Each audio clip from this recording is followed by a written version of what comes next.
Hey everybody, welcome back to the channel. Corey and I are up here on the Kern River today, and this is the beginning of winter fly fishing season. So let's go ahead and I'm going to share some tips to make you a better winter fly fisherman.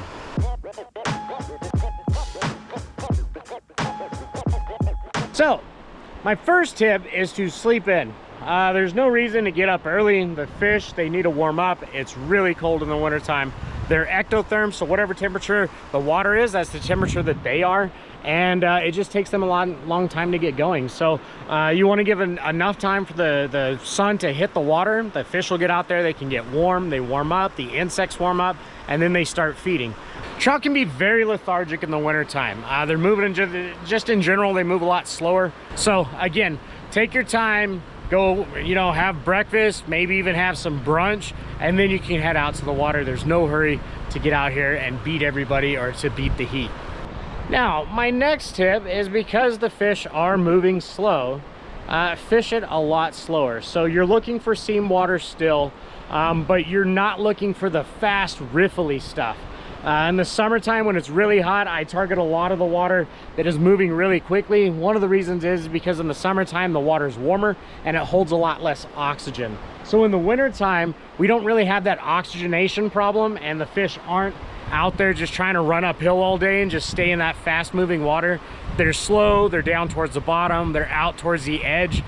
Sometimes they're in some really shallow water. Again, they're trying to warm up, and that's where the insect activity is in the wintertime. And with that being said, that takes us to our next tip. Fish small. There's not necessarily a big hatch going on in the wintertime. We're not trying to match the hatch. Instead, what we're trying to do is we're trying to match the size of things that are available to these fish. When the water's moving a lot slower, they tend to inspect that fly just a little bit more. And with that, just size down a little bit. It's not uncommon to catch a giant fish up here in the wintertime on like a size 28 midge. So just keep that in mind. Turn over some rocks, see what they look like. Most of the time it's just some sort of a chrominid or some betas or something like that. It's nothing too complicated. It looks buggy, sometimes bright colors. Fish those egg patterns, those worm patterns, and those mop flies, all those garbage flies that everybody hates. Don't listen to them. Get out here and just start fishing.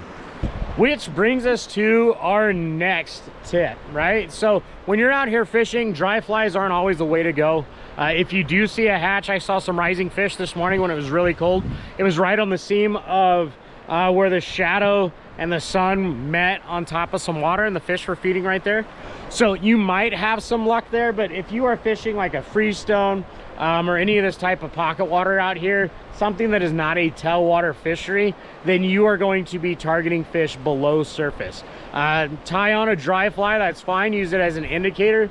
Sometimes they will hit it, but tie on a couple droppers to go along with it. Make sure you have a good solid point fly, because fish are deep and you want to be dragging, you want to be bouncing off the substrate on the bottom as much as possible, and that's going to make you more successful when targeting trout in the wintertime. And you heard me say it, tailwater fisheries are just a little bit different in the winter. Tailwater is what we call water that is coming out behind a dam at a reservoir, or water that is just kind of protected in a way to where it has time to warm up before it's released.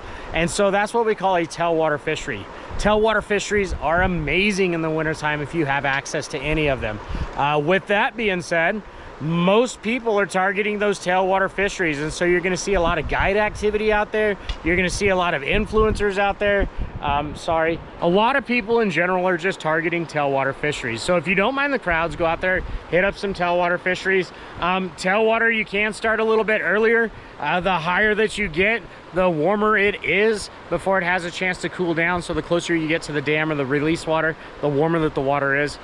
So just keep that in mind. And the last one, if you don't have access to a tailwater fishery, I suggest going out and starting lower if you can. The perfect temperature for trout is about 55, 57 degrees Fahrenheit. Anything below about 45 degrees in the water, and trout really start to slow down and move slow. 50-degree water is okay. If you can find 50-degree water, that's where I would focus on. Carry a thermometer with you. Start low before you go up high. Get away from like the snow melt and all that different stuff, because that does tend to release you know, make the water a lot cooler in those areas. If you can't work your way down, if the river just doesn't flow that direction, or you don't have access to it because it goes through private property or something, you can also hit the tributaries. I've had a lot of great luck in the wintertime fishing tributaries. Just be mindful of your fishing regulations. I know in California, most of the tributaries and things are just closed down during the wintertime. If they are open, it's a 0 take limit, which means that you know, don't take the fish out of the water to remove the hook. Don't hold them out of the water to take pictures, especially if it is cold. You know, fish, they can get like frostbite almost, you know, it just freezes their skin and causes a lot of stress to them, and that's not what we're here for. So just keep that in mind. But tributaries, they do fish pretty well because, you know, it's smaller water, usually more exposed. They warm up a little bit. If you can't fish those tributaries, then look for where they run into the river and fish at, you know, the confluence there between the tributary and the main river, and maybe you will have a little bit of a temperature change there. So carry your thermometer, check that out. I don't know how many tips I just gave you, but if you found them useful, make sure you hit that like button. If you're new to the channel and you haven't done so yet, make sure you subscribe and check out the rest of my videos. I'm sure you'll find something you like. All right, everybody, as always, thanks for watching, and I'll catch you on the next one.